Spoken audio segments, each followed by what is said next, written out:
Sí, en marketing político se conoce mucho de que los candidatos deben dar un perfil aceptable a la sociedad. Y en el caso de muchos de los candidatos que tenemos ahora, para el 2016, pues muchos de ellos, digamos que tienen una pose de personas humildes, personas muy dedicadas a la sociedad. ¿Y cuánto podemos creer en ellos? Mi estimada Elvia, la verdad debiera ser la elección de los candidatos, debe ser el buen vecino. Debe ser aquella persona que ha trabajado, que tiene trayectoria de haber no compartido muchísimas cosas con los vecinos. Pero hoy en día, lamentablemente, lo que vemos en nuestra política es que está lleno de escándalos, que por acá salió un doctorado Bamba, que por allá corrió el dinero porque yo quiero el número 1, quiero buscar el cupo número 1, y todos esos tipos de irregularidades. No se respetan, ¿no?, lo que se ha hecho en la ley, por ejemplo, las elecciones internas. Creo que solo hubo un partido nada más que hizo estas elecciones. Todos los demás, con el único pretexto de que tenemos los delegados, han impuesto sus candidatos. Y de esa forma ha causado muchísima sorpresa en diversos partidos. Había militantes que tenían, por ejemplo, su candidatura ya fija, por ejemplo, como es el caso de Freddy Lozano, en el Partido Fuerza Popular de Keiko, y sin embargo, ¡bum!, volaron, muchos de ellos volaron, y no están presentes en la candidatura, y se impuso a gente que no se conoce mucho, ¿no?, dentro de lo que es el ámbito de la política. Y es que la política se está farandulizando. Entonces, nosotros queremos saber, por ejemplo, evalúenos la personalidad primero de Keiko Fujimori, que a lo largo de la campaña, ella siempre ha mantenido una posición en favor a su padre, pero ahora tiene otra estrategia muy distinta y es un poco atacar a su padre, ¿no? Un poco no estar junto con los conceptos de que él dice que él es inocente. ¿Qué podríamos hablar sobre Keiko? Sí, se trata de distanciar, definitivamente se trata de distanciar de un fujimorismo viejo y decir, no, nosotros somos la nueva renovación, somos el nuevo fujimorismo. Pero esa estrategia solamente se mantiene en su grupo del 30% de personas que son fujimoristas, y de ahí que tengamos lo que es algún tipo de adeptos nuevos, no los tiene. Si bien es cierto, lo puede tener en las clases populares donde Fujimori ha trabajado y ha hecho, ¿no?, obras, ha hecho labores, pero dentro del ámbito de la juventud no se refleja de esa forma. Los jóvenes, a lo menos en nuestro medio, aquí en Arequipa, rechazan completamente la postura de Keiko. Y más que ahora se ha dado lo que es la presencia de sus candidatos de igual forma, o sea, ninguno de los candidatos que está presentando Keiko al Congreso tiene esa capacidad de atraer ese voto juvenil o ese voto que muchas veces determina, ¿no?, la cantidad, por ejemplo, la elección al presidente y congresistas. Y en el caso de ella está mostrando lo que es muchísima inseguridad, pues debe ser también parte de lo que es su propia personalidad que se da, ¿no? Por ejemplo, imagínate toda una vida vivir en Palacio de Gobierno a la expectativa de que puede ocurrir algo, le puede suceder algo. Creo que se ha formado algún tipo de fenómeno paranoico en su personalidad. Y ya pues, y simplemente dejarse valer y rodearse por gente que no es correcta. Muchas de las personas que rodean a Keiko tienen antecedentes, tienen las denuncias del caso, algunos de ellos han sido sentenciados. Entonces eso le lleva a solamente estancarse en ese porcentaje del fujimorismo duro que tiene, pero no le permite crecer algo nuevo. Y el que no quiere estancarse es César Acuña, que últimamente una noticia que ha revelado de que él ha tenido un plagio de su tesis para conseguir un doctorado. ¿Qué podríamos hablar de esa personalidad? Porque él lo desmiente incluso. Sí, en el caso de César, verdaderamente su situación es tremenda, ¿no? Hoy en día todos los medios de comunicación le han dado duro a él, ¿no? Y están hablando de que no puede quedar en carrera, ¿no?, por esto del plagio. Y es importantísimo verdaderamente hablar a la población, a los electores, hablar con la verdad. Si vemos, por ejemplo, los candidatos, lo que nos están prometiendo en la actualidad, o sea, primero partamos de su personalidad, o sea, completamente desordenada, no tienen un rumbo, no presentan sus planes de gobierno, simplemente tratan de enfocar sus actividades que realizan en las redes sociales. Tú revisas sus redes sociales, no hay el programa de plan de gobierno, sino está plasmado las actividades, los regalos, de repente el muñequito, los regalos, los artistas que los apoyan. Definitivamente que sí.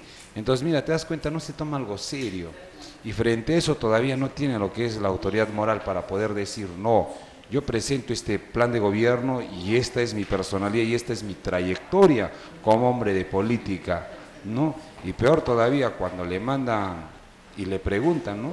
Para que haga sus descargos frente a estas situaciones, se pone a leer y a las finales no argumenta nada. Le han hecho ayer le quisieron hacer algunas preguntas, pero a las finales quedaron en el aire. Exacto. Entonces, muchos de sus seguidores tienden a decepcionarse. ¿Por qué? Porque ¿cómo podemos elegir una persona que no muestra la sinceridad del caso? ¿Cómo podemos ver una persona que nos está mintiendo y que no da respuestas porque no da la cara? Tan sencillo es colocarse frente a una cámara, coger el micrófono y decir, bueno, esta es la realidad. Y creo que cuando una persona hace una investigación, debe salir. Esta es mi tesis que he realizado en pregrado. Esta es mi tesis de maestría y esta es mi tesis de doctorado. Y si yo lo he hecho yo, pues voy a saber cómo se ha hecho, ¿no? El pie de página, todas esas cosas. Todo, la verdad, en detalle, la letra es el mismo contenido, las mismas palabras, el mismo orden, y o sea, no se puede decir que no hay un plagio, sí existe, y es lamentable porque es una muestra, ellos son ejemplo para los adolescentes, ellos que quieren tanto el voto juvenil.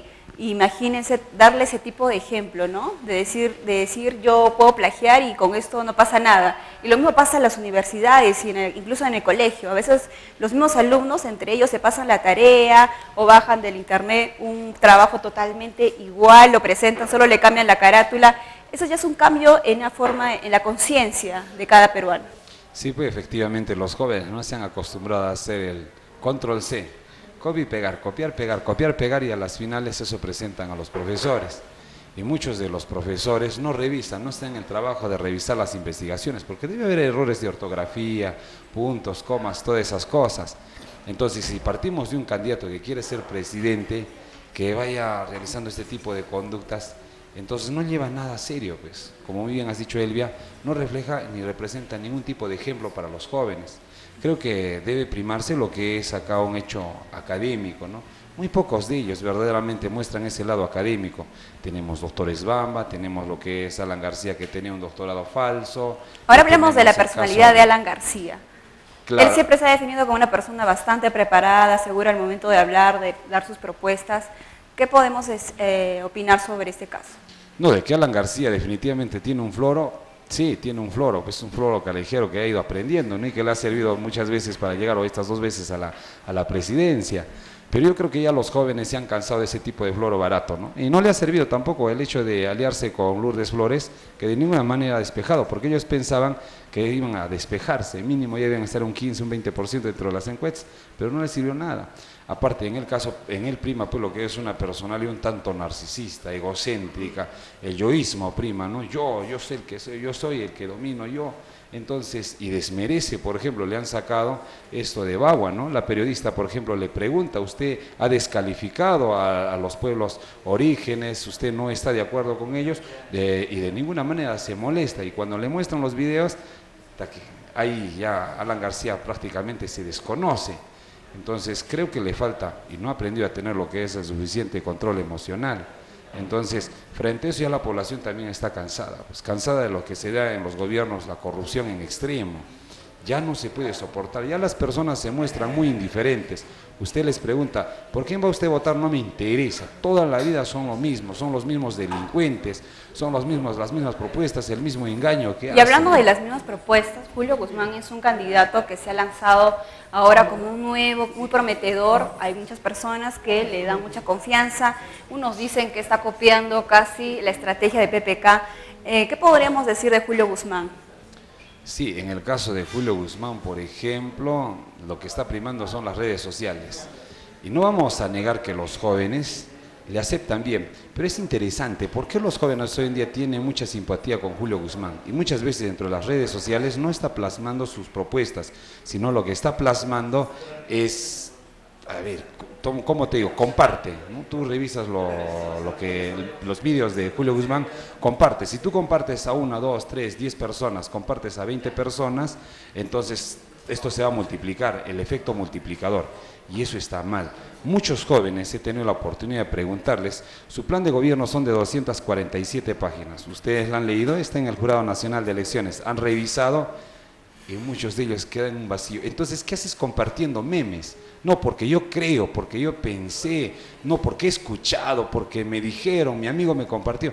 Pero las propuestas, ¿qué es lo que te ofrece ese candidato nuevo, joven? Sí, efectivamente. Es convertir ese voto en un voto informado. Entonces. Claro, no, lo que se necesita verdaderamente es un voto consciente, porque muchos de los jóvenes simplemente siguen y comparten memes. Qué interesante sería que los jóvenes digan, yo voy a votar por esta persona porque me he informado, porque el plan de gobierno de este candidato es este, y lo que propone para los jóvenes es este tipo de renovación, es este tipo de revolución para nosotros. Entonces, le doy plenamente el respaldo y el apoyo.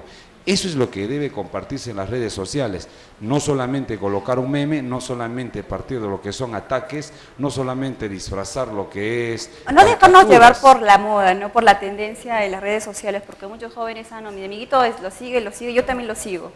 Entonces el voto juvenil lamentablemente es así, ¿no? Poco informado. Sí, definitivamente que sí, pero hay que reconocer, por ejemplo, algo que ha hecho despertar en los jóvenes. Hace poco en las universidades, ¿qué es lo que hacían? Tú votabas por tus delegados, se llamaba lo que es la asamblea universitaria. Votabas por ellos y tenías un grupo de representantes. Muchos de ellos tendían a elegir al nuevo rector. Pero ¿qué hacía el rector? Llegaba una corrupción, por ejemplo, lo que se ha dado en el caso de Guillermo, Rolando y toda esa generación. Entonces iban y representaban, y muchos de los votos eran comprados y se elegía rector así, o sea, caballazo, ¿no? Ni una forma democrática. Con esta nueva ley universitaria que ha permitido que todos los jóvenes tengan el libre derecho a elección. Entonces, al ver que ellos sí pueden, porque muchos de ellos han votado en bloque, en mancha, como ellos llaman, y han hecho cambio de autoridades. Al hacer el cambio de autoridades, ¿qué ha generado? No, de que mi voto sí es válido, de que yo tengo esa responsabilidad. Mira, partió de la universidad y ahora lo están plasmando para las elecciones presidenciales. Lo único que les faltaría a los jóvenes es informarse adecuadamente, por ejemplo, sobre el plan de gobierno de sus candidatos. Primero, no tienen la información debida de los candidatos a la presidencia y menos todavía tienen la información con respecto a los congresistas, porque no se sabe quiénes son. Más lo que están acostumbrados es hacer la bulla. Por ahí, ayer, por ejemplo, salieron los pepecausas y generaron todo un tráfico, un conflicto en la ciudad. Salieron a las 6 de la tarde y el caos vehicular era tremendo, pues no avisaron a nadie y mira lo que ocasionan. Entonces no solamente se trata de hacer ese tipo de bulla, no, sino se trata de presentar planes, se trata de presentar proyectos. ¿Qué se ofrece a la juventud? ¿Qué se ofrece a los jóvenes, al futuro, a los colegiales? ¿Qué es lo que estamos dando? Nada a entender. Hemos hablado de un problema, por ejemplo, que muchos de los jóvenes terminan la universidad y... terminan el colegio y a las finales la programación que llevan en el colegio no es similar a la universidad. En el colegio te enseñan esto y en la universidad te piden otros temas. Entonces salen con una desventaja tremenda para que estos jóvenes puedan ingresar a la universidad. Muchos de los jóvenes terminan la universidad y quedan en un vacío, porque tratan de buscar sus prácticas, dónde voy a ir a hacer mis prácticas, dónde voy a encontrar un centro laboral, y las oportunidades son muy pocas. Creo que debe primarse eso. Entonces hay que dedicarnos a la juventud para, sobre todo, rescatarnos la posición del público juvenil. ¿Por quién votarán? Somos la mayor masa de votación y esperamos que sea un buen resultado, ¿no es cierto? Un buen presidente, una persona preparada, una persona que mejore el país y que lo beneficie. Gracias por la entrevista, doctor Alfredo Quispe. Entonces, nosotros, pero antes, quiero, ¿dónde podemos ubicar al colegio Bryce Kennedy? Estamos a espaldas del Hospital Edmundo Escomel, los estamos esperando, tenemos muy buena acogida ya, ¿no? Y estamos trabajando con eso, no solamente trabajamos desde el ámbito educativo, sino también hay que hacer a los jóvenes tomar conciencia, ¿no? Conciencia de la realidad política, de la realidad que se presenta dentro de nuestras autoridades, que conozcan quiénes son las autoridades, que conozcan lo que plantean dentro de su plan de gobierno, y a la juventud, no felicitar por estas reacciones que tienen, no seguir en lo mismo porque quieren verdaderamente un cambio, pero ellos también que tengan lo que es un voto responsable, que tomen conciencia de ese voto, que es fundamental. Ellos representan muy buena cantidad y que no se dejen utilizar y manipular por los candidatos, ¿no? Por regalos pequeños de repente, ¿no? Por supuesto que Hace mucho tiempo se decía por fósforos, por comida, Y la verdad que es un poco ridículo. Bueno, gracias doctor Alfredo. Ustedes se pueden visitar al Colegio Bryce en las páginas, también están en redes sociales, en Facebook. Es una gran cantidad de alumnos la que tiene el Colegio Bryce y bueno, agradecemos su presencia. Nosotros regresamos, una pausa comercial aquí en su programa De Todo.